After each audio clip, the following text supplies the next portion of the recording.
नमस्कार। यो हो समाचारमा स्वागत छ। म शारदा थापा। म अपेक्षा तिमिल सेना। सुरु गरौं अहिलेसम्मका प्रमुख समाचारबाट।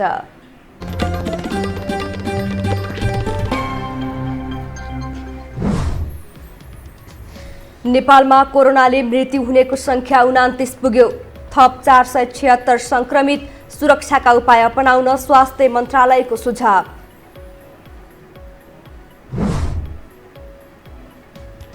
स्थानीय तहबाट सिफारिस लिएर आउनेलाई काठमाडौँ भित्र नदिने सरकारको निर्णय। होम क्वारेन्टाइनमा बस्ने प्रतिबद्धता जनाउनु पर्ने।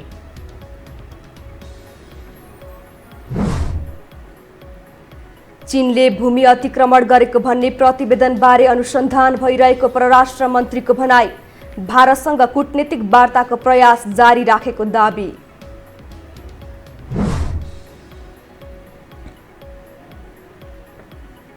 कोरोनाको त्रासबीच देशैभर असार 15 मनाइयो। राज्यले कृषि क्षेत्रलाई प्राथमिकता नराखेकोमा कृषकहरू चिन्तित।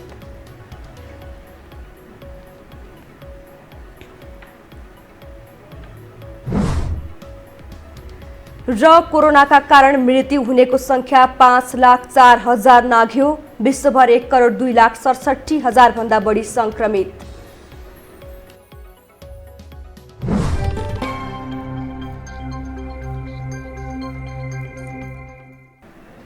अब समाचार विस्तारमा। नेपालमा कोरोना संक्रमणबाट थप 1 जनाको मृत्यु भएको छ। स्वास्थ्य तथा जनसङ्ख्या मन्त्रालयका अनुसार स्टार अस्पतालमा उपचाररत रौतहटका 30 वर्षीय पुरुषको मृत्यु भएको हो। मन्त्रालयका प्रवक्ता डाक्टर जागेश्वर गौतमले ललितपुरको सानेपामा रहेको स्टार अस्पतालमा उपचाररत ती युवकको मृत्यु भएको जानकारी दिनुभयो। यो सँगै नेपालमा कोरोनाबाट मृत्यु हुनेको संख्या 29 पुगेको छ। आज नेपालमा 476 जना कोरोना संक्रमित थपिएका छन्, जसमा 112 महिला र 364 पुरुष रहेका छन्। प्रवक्ता गौतमले नेपालमा कोरोना संक्रमितको संख्या 13,248 पुगेको जानकारी दिनुभयो। कुल 476 जना संक्रमित हुनुहुन्छ। आजसम्मको जम्मा 1,586 महिला र 11,662 पुरुष गरी जम्मा 13,248 जना संक्रमित हुनुहुन्छ। मन्त्रालयले सडकमा अनावश्यक हिँडुल गर्ने र विवाह व्रतबन्धमा भोज भतेर गरेर भिडभाड गर्ने क्रम बढेको भन्दै चिन्ता व्यक्त गरेको छ। काठमाडौँ उपत्यका लगायत घना बस्तीमा जोखिम बढिरहेको भन्दै मन्त्रालयले सामाजिक दूरी कायम गर्न र स्वास्थ्य सुरक्षाका उपाय अपनाउन समेत आग्रह गरेको छ। संक्रमण वृद्धि भएकोले 2 मिटरको दूरी कायम गर्न, मास्क प्रयोग गर्न र साबुन पानीले मिची हात धुन, अत्यावश्यक काम नपरी घरबाट बाहिर ननिस्कन, वृद्ध विद्याहरूलाई पथ परहेजमा रहन स्वास्थ्य तथा जनसङ्ख्या मन्त्रालय हार्दिक अपिल गर्दछ। त्यसैगरी आज 121 जना संक्रमित निको भएर डिस्चार्ज भएका छन्। यस्तै देशभरका विभिन्न अस्पतालका आइसोलेसनमा 10,085 जना संक्रमित उपचाररत रहेका छन्।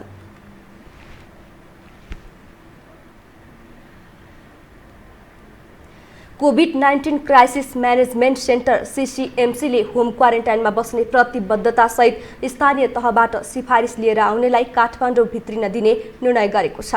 MCCले स्वास्थ्य तथा जनसङ्ख्या मन्त्रालयको मापदण्ड अनुसार स्थानीय तह, ओडा कार्यालय र प्रहरीको सिफारिस लिएर आएमा घरमै क्वारेन्टाइनमा बस्ने प्रतिबद्धतासहित उपत्यका भित्रिन दिने निर्णय गरेको हो। हवाई तथा स्थल मार्गबाट आउने सबैमा यो नियम लागू हुने बताइएको छ। CCMCले क्वारेन्टाइनहरूमा स्वास्थ्य सामग्री वितरण गर्न मन्त्रालयको अनुमति पनि अनिवार्य गर्ने निर्णय गरेको छ। जानुपर्ने र संक्रमण हुन सक्ने भएको हुनाले त्यसलाई व्यवस्था गरिदिन अनुरोध भइआएको थियो। त्यसमा चाहिँ स्वास्थ्य तथा जनसङ्ख्या मन्त्रालयमा नै ती सामग्रीहरू दिएर त्यो मार्फत पठाउन सकिने गरी गरेको छ र आफै गएर बुझाउन जाने, आफै जाने भन्ने भयो भने स्वास्थ्य तथा जनसङ्ख्या मन्त्रालयबाट अनुमति लिएर मात्रै जान सक्ने व्यवस्था मिलाइएको छ।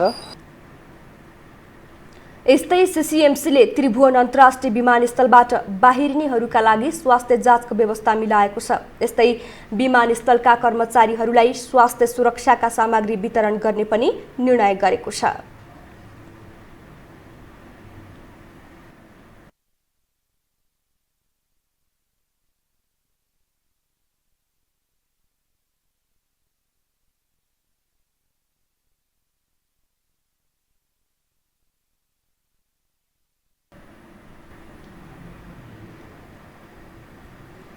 संसदको राज्य व्यवस्था तथा सुशासन समितिले संघीय निजामती विधेयक पारित गरेको छ। आज सिंहदरबारमा बसेको समितिको बैठकमा सभापति शशि श्रेष्ठले संघीय निजामती सेवाको गठन, सञ्चालन र सेवा शर्तका सम्बन्धमा व्यवस्था गर्न बनेको विधेयक बहुमतले पारित भएको घोषणा गर्नुभयो। विधेयकमा प्रदेश मन्त्रालयका सचिव र स्थानीय तहका प्रमुख प्रशासकीय अधिकृतको पद प्रदेश निजामती सेवा अन्तर्गत हुने र प्रदेश प्रमुख सचिव संघीय सरकारको निजामती सेवा अन्तर्गत रहने व्यवस्था गरिएको छ। प्रदेश निजामती सेवा तयार नभएसम्म प्रदेश सचिव र स्थानीय तहका प्रमुख प्रशासकीय अधिकृत संघीय सरकारले मुख्यमन्त्रीको कार्यालय मार्फत पठाउनेछ। अधिकृतको पदमा प्रचलित कानुन बमोजिम सम्बन्धित तहको कर्मचारीबाट पूर्ति नभएसम्मको लागि नेपाल सरकारको संघीय निजामती सेवाको कर्मचारी प्रदेश मुख्यमन्त्रीको कार्यालयमा खटाउनेछ। उक्त विधेयकमा संघीय मामिला तथा सामान्य प्रशासन मन्त्री हृदयेश त्रिपाठीको असहमति जनाउनु भएको छ। उहाँले कतिपय विषयमा फेरि छलफल नभए मन्त्रालयले फरक मत राख्ने प्रश्न पार्नुभयो।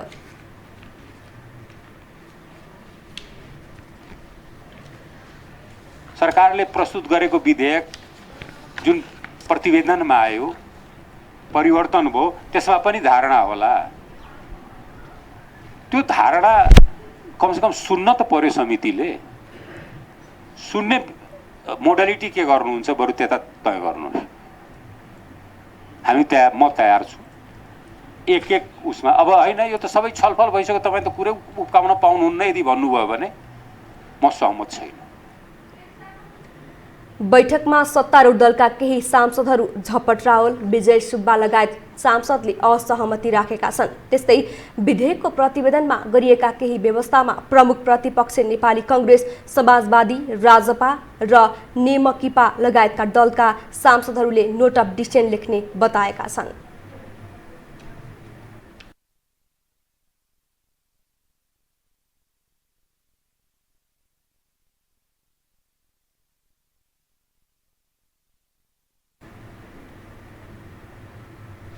अब बाँकी समाचार। नेकपाको स्थायी समिति बैठक चलिरहेका बेला प्रधानमन्त्री केपी शर्मा ओलीले एक सार्वजनिक कार्यक्रममा भारतले आफूलाई पदबाट हटाउन खोजेको संगीन आरोप लगाउनुभयो। गम्भीर विषय पार्टी बैठकमा नराखी सार्वजनिक कार्यक्रम बाहिर ल्याउन ओलीलाई के त्यस्तो बाध्यात्मक स्थिति आइपर्यो? सरकारलाई चुनौती प्रधानमन्त्रीले भने जस्तै बाह्य हो कि आन्तरिक? एक रिपोर्ट। सिद्धान्ततः कम्युनिस्टहरू पार्टी पद्धतिमा विश्वास गर्छन्। पार्टीले निर्णय गरेपछि जस्तो सुकै कठिन काम पनि सहज रूपमा सम्पन्न गर्न उद्यत हुन्छन्। अहिले नेपालमा नेपाल कम्युनिस्ट पार्टी नेकपा नेतृत्वको करिब 2/3 बहुमत प्राप्त एकल सरकार छ। सरकार सञ्चालनको विषय समेतमा छलफल गर्न नेकपाको स्थायी कमिटी बैठक जारी छ। बैठकको सुरुवातमा पार्टी अध्यक्ष समेत रहेका प्रधानमन्त्री केपी ओलीले लामै धारणा राखे। तर त्यहाँ ओलीले आफूलाई हटाउन भारतले चलखेल गरेको विषय उठाएनन्। तर तत्कालीन एमालेका महासचिव मदन भण्डारीको जन्म जयन्तीको अवसरमा आयोजित एक सार्वजनिक कार्यक्रममा ओलीले आफूलाई हटाउन भारतीय राज्य संयन्त्र लागि परेको दावी गरे। जनस्तरमा र पार्टीभित्र समेत प्रधानमन्त्रीको व्यापक आलोचना भइरहेको बेला आएको यो अभिव्यक्ति केही अर्थपूर्ण रहेको विश्लेषण हुन थालेको छ। एउटा किसिमको कम्प्लेक्स छ नेकपाभित्र नै। हटाउनै पर्ने भनेर चाहिँ आन्तरिक फोर्सेस लाउनु पर्ने अथवा पार्टीभित्र के भनौँ भने अरूले फुटाएर त अरूले गर्दा ओली जानुहुन्न नि। त्यही नेकपाले मात्रै चाहिने मतलब चाहेन भने जाने हो नि। त्यो पनि 275 जनाको कुरा हो नि त। 275 जनामा मेजोरिटीले चाहेन भने त ओली त आफू रहने कुरा त आउँदैन नि। त्यसका विधि विधानहरू छन् होइन। त्यस हुनाले चाहिँ के छ भने ओली प्रधानमन्त्रीले त्यो कुराहरू इन्डियनले हामीलाई यसो गरे यस्तो पलाछ यस्तो यी चाहिँ तफसिलका कुराहरू भए। नेकपाभित्र शक्ति सङ्घर्ष चर्किएको विषय नौलो भने होइन, विषयलाई मोड्न प्रधानमन्त्रीले भारतीय कार्ड प्रयोग गरेको त होइन भन्नेहरू पनि प्रशस्तै छन्।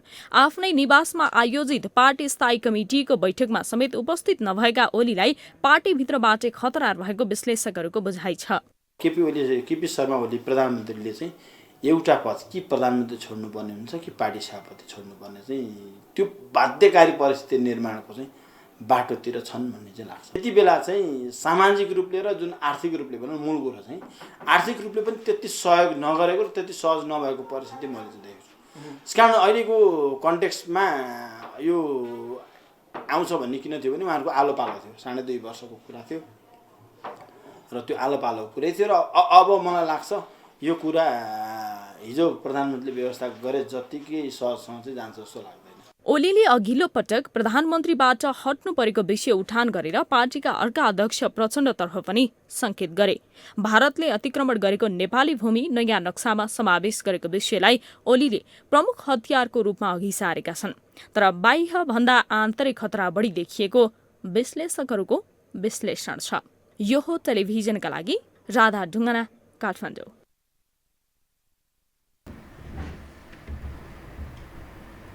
आफ्नै निकायबाट प्रवाह भएको भ्रमपूर्ण सूचना कसले दियो भन्ने विषयमा सरकार अहिले रन्थनिएको छ। चीनले पनि सीमा मिचेको भन्ने आशयको प्रतिवेदन सञ्चार माध्यमलाई कसले दियो भन्ने विषयमा सरकार अन्योलमा परेको हो। संसदमा जवाफ दिने क्रममा परराष्ट्र मन्त्रीले भ्रामक प्रतिवेदन कहाँबाट सार्वजनिक भयो भन्ने विषयमा अनुसन्धान भइरहेको दावी गरे। एक रिपोर्ट। गत असार 10 गते काठमाडौँबाट प्रकाशित भएका समाचार पत्रहरूमा एउटा खबर छापियो। चीनतर्फ पनि 7 जिल्लामा अतिक्रमण। नेपाल सरकार कृषि मन्त्रालयको प्रतिवेदन भन्दै लेखिएको समाचारमा 7 जिल्लामा चीनद्वारा अतिक्रमण भएको उल्लेख थियो। त्यस्तै केही समाचार पत्रले नापी विभागका महानिर्देशक प्रकाश जोशीलाई उद्धृत गर्दै सगरमाथा र दोलखामा रहेको 57 नम्बरको पिलरमा विवाद रहेको बताएका थिए। यो समाचार प्रकाशन भए लगत्तै सरकारले चीनतर्फ सीमा समस्या नरहेको प्रतिक्रिया दियो। कान्तिपुर दैनिकले पनि सरकारी निकायबाट गलत प्रतिवेदन हात परेको भन्दै गत शनिबार माफी माग्यो। त्यो प्रतिवेदन कहाँबाट आयो भन्ने पत्ता लगाउने प्रतिबद्धता समेत जनायो। यो विषयले अहिले संसदमा समेत प्राथमिकता पाएको छ। सोमबार राष्ट्रिय सभामा सांसदहरूको प्रश्नको जवाफ दिँदै परराष्ट्र मन्त्री प्रदीप गेवालीले प्रतिवेदन कसले कहाँ बनाएको हो भन्ने विषयमा अनुसन्धान भइरहेको प्रतिक्रिया दिए। चीनसँग हुँदै नभएको सीमा विवादका विषयमा भ्रामक प्रतिवेदन कहाँबाट सार्वजनिक भयो भन्ने विषयमा अनुसन्धान भइरहेको दावी गरे। आज कुनै सूचना आइहाल्यो पत्रिकामा, आजै सदनमा विशेष समय लिएर ढ्याप समय लिएर बोली नहाल्दा बिग्रिँदैन। तर यहाँ बोलियो भने यसको ठुलो एउटा चाहिँ असर पर्छ। त्यसबाट हामी स्वयं पनि अलिकति भेरिफाई गरौँ। मिडियाको बारेमा मैले आग्रह मात्रै गर्न सकुला, तर हामी जनप्रतिनिधिहरूले चाहिँ त्यस्ता कुराहरूमा भेरिफाई गरेर हतारिनु जरुरी हुँदैन। मन्त्री गेवालीले अहिले सगरमाथाको उचाइ घोषणा गर्ने तयारी नेपालले गरिरहँदा चीनले पनि नापेकाले दुवै देशबीच छलफल भइरहेको बताए। सन् 2006 भन्दा अघि 57 र 62 सीमा स्तम्भ हराए पनि त्यसपछि भएको संयुक्त निरीक्षणका क्रममा फेला परेको दावी गरे। गोर्खाका रुई गाउँमा चीनले अतिक्रमण गरेको भन्ने विषयमा भने उनले यस्तो स्पष्टीकरण दिए। र जब सीमा छुट्याउने कुराहरू भयो, दुवै देशले सहमतिका आधारमा दुवै देशको सीमा यहाँनिर हो भनेर चाहिँ उहाँहरूले सीमा स्तम्भ निर्माण गरिसकेपछि त्यति बेला रहेका करिब 110 घरकुरियाहरूलाई अब यो सीमा यहाँनिर पर्यो, यताबाट उता चीन पर्यो, यहाँबाट यता नेपाल पर्यो, तपाईँहरू कतातिर रहने हो, तपाईँहरूले आफ्नो ठाउँ रोज्नुहोस् भनिसकेपछि करिब 60 कुरियाले उतातिर रुई गाउँतिर र करिब 40 कुरियाले चाहिँ यता सामा गाउँतिर रहने गरी उनीहरूले स्वैच्छिक ढङ्गले आफ्नो चाहिँ बसोबास रोजे। चीनतर्फ कुनै समस्या नरहेको बताइरहँदा मन्त्री गेवालीले नेपाल भारत समस्या कूटनैतिक वार्ता नै समाधान हुने विश्वास व्यक्त गरे। उनले सीमा विवाद समाधान गरेर मात्रै भारतसँग विश्वासमा आधारित घनिष्ठ सम्बन्ध कायम गर्न सकिने धारणा राखे। सीमा विवादको विषयले दुई देशको सामाजिक आर्थिक सम्बन्धमा असर पार्न नहुने उनको तर्क थियो। हामीसँग समाचार अझै बाँकी छन्, अहिलेलाई विश्राम।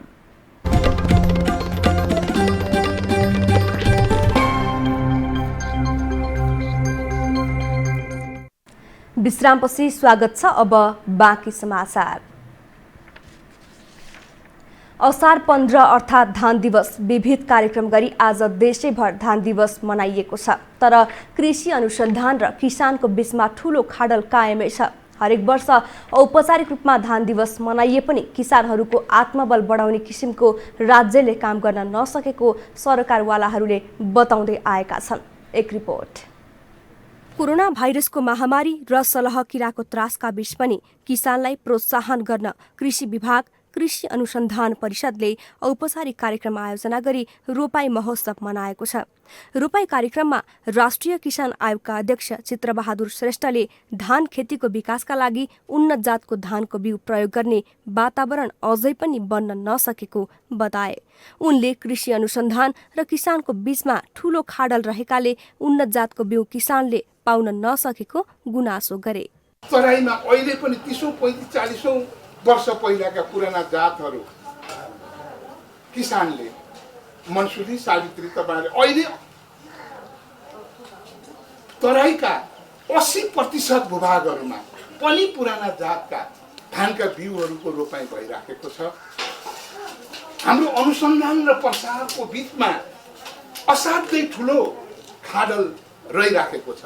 कृषि तथा पशुपक्षी विकास मन्त्रालयका सचिव राजेन्द्र प्रसाद भारीले कृषिमा अनुदानको मोडालिटी परिवर्तन गरी बैंकबाट 5% ब्याजमा ऋण पाउने, मल तथा बिउमा अनुदान दिने व्यवस्था गरिएको जानकारी दिए।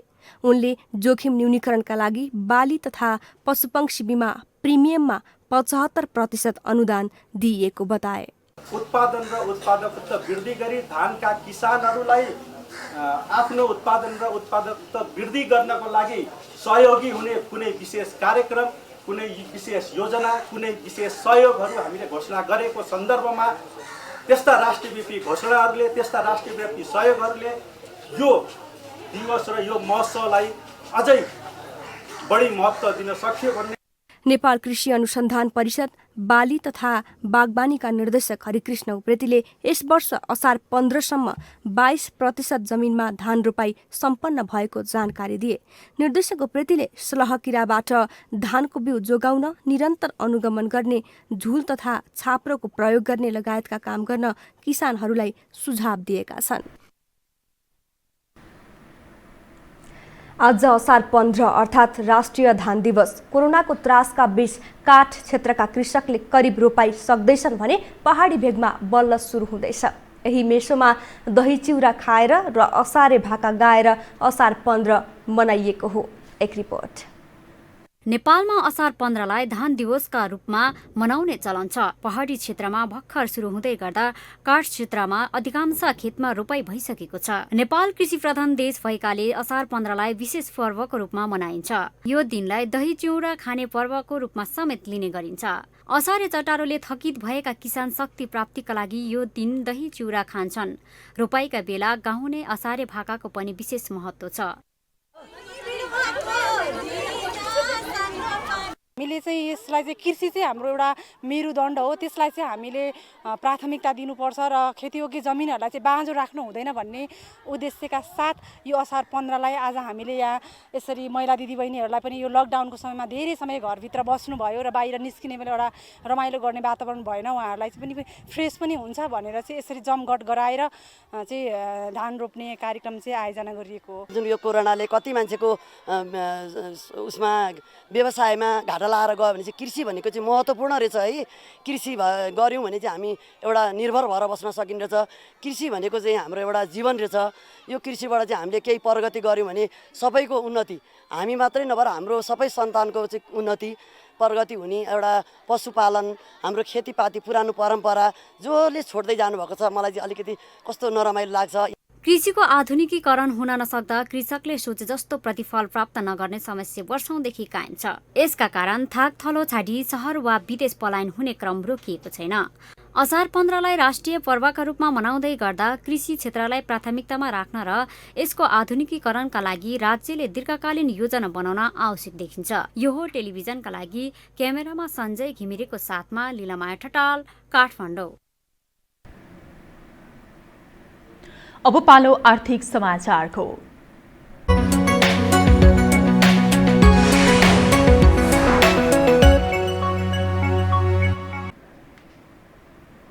लकडाउनपछि पहिलो दिन खुलेको शेयर बजारमा परिसूचक नेप्से घटेको छ। आजको बजार बन्द हुँदासम्म नेप्से परिसूचक 12.87 अङ्कले घटेर 1188.7 अङ्कमा बन्द भएको छ। सेन्सिटिभ परिसूचक पनि 4.03 अङ्कले घटेर 256.29 अङ्कमा बन्द भएको छ। दिनभर 130 कम्पनीको 34 करोड 77 लाख रुपैयाँ बराबरको 9,70,076 किता शेयर खरिद बिक्री भएको छ। नेपाल स्टक एक्सचेन्जका प्रमुख कार्यकारी अधिकृत सीईओ चन्द्रसिंह साउदले लकडाउन भन्दा पहिले जुन अवस्थामा बजार सञ्चालनमा थियो सोही अनुसार नै खोलिएको बताउनुभयो। बजार अहिले चाहिँ सामान्य अवस्था पहिले जे थियो त्यही अनुसार बजार खोलेका थियौँ।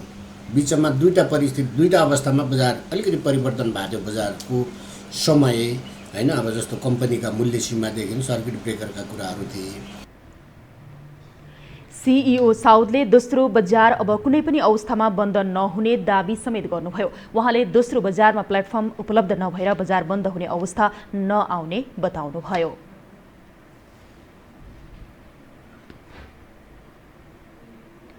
हामीसँग अन्तर्राष्ट्रिय र खेल समाचार अझै बाँकी छन्। अहिलेलाई विश्राम।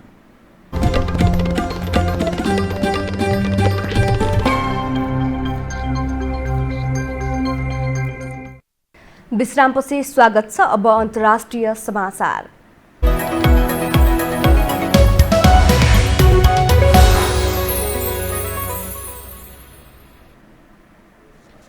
कोरोना भाइरसबाट विश्वभर मृत्यु हुने व्यक्तिको संख्या 5,04,000 नाघेको छ। संक्रमणबाट विश्वभर 1,02,67,000 भन्दा बढी संक्रमित भएका छन्। अहिलेसम्म कोरोना भाइरसका कारण बिरामी भएका 55,68,000 भन्दा धेरै निको भएर घर फर्किएका छन्। हाल विश्वभरमा कोरोना भाइरस संक्रमित करिब 41,87,369 व्यक्ति उपचाररत रहेका छन्।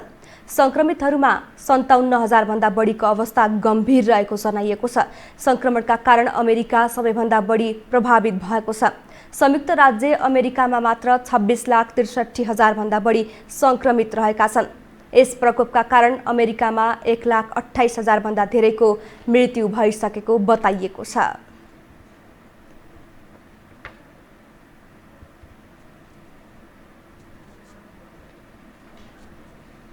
अब खेल समाचारको पालो।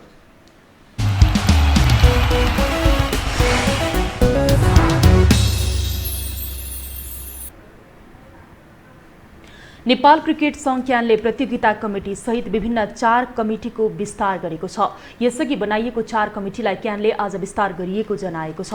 क्यानले प्रतियोगिता committee, technical committee, financial committee र मिडिया कमिटीमा सदस्य थप गर्दै कमिटी विस्तार गरेको हो। यसअघि क्यानले संयोजक चयन गर्दै 4 कमिटी बनाएको थियो, तर कमिटीमा सदस्यहरू रहेका थिएनन्। प्रशान्त विक्रम मल्लको संयोजकत्वमा रहेको प्रतियोगिता कमिटीमा साउद अन्सारी, ऋषिराम गौतम, विक्रम विष्ट र कैशाल विष्टलाई सदस्यमा राखिएको छ। नयाँ नेतृत्व आएपछि बसेको क्यानको पहिलो बोर्ड बैठकले 4 कमिटी गठन गरेको थियो।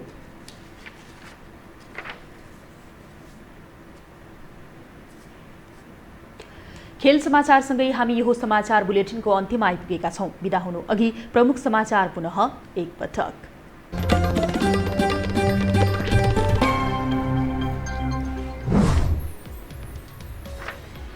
नेपालमा कोरोनाले मृत्यु हुनेको संख्या 29 पुग्यो। थप 476 संक्रमित। सुरक्षाका उपाय अपनाउन स्वास्थ्य मन्त्रालयको सुझाव।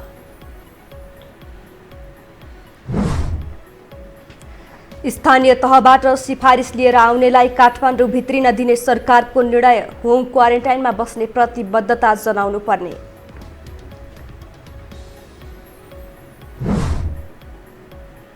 चीनले भूमि अतिक्रमण गरेको भन्ने प्रतिवेदनबारे अनुसन्धान भइरहेको परराष्ट्र मन्त्रीको भनाई।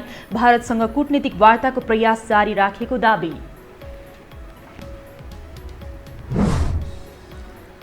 कोरोनाको त्रासबीच देशभर असार 15 मनाइयो। राज्यले कृषि क्षेत्रलाई प्राथमिकता नराखेकोमा कृषक चिन्तित।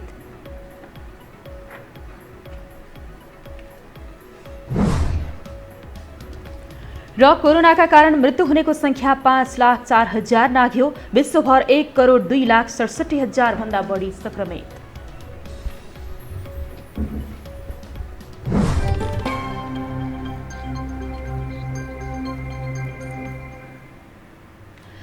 हवस् त यो समाचार अहिलेलाई सकियो। समाचार बुलेटिनका साथै यो टेलिभिजनका सम्पूर्ण कार्यक्रम यो खबर.com युट्युब र फेसबुकमा पनि पढ्न र हेर्न सक्नुहुनेछ। मोबाइलमा यो टिभी एप डाउनलोड गरी हामीलाई प्रत्यक्ष हेर्न सक्नुहुनेछ। तथ्य सहितको निष्पक्ष समाचारका लागि हेर्दै रहनुहोला यो टेलिभिजन।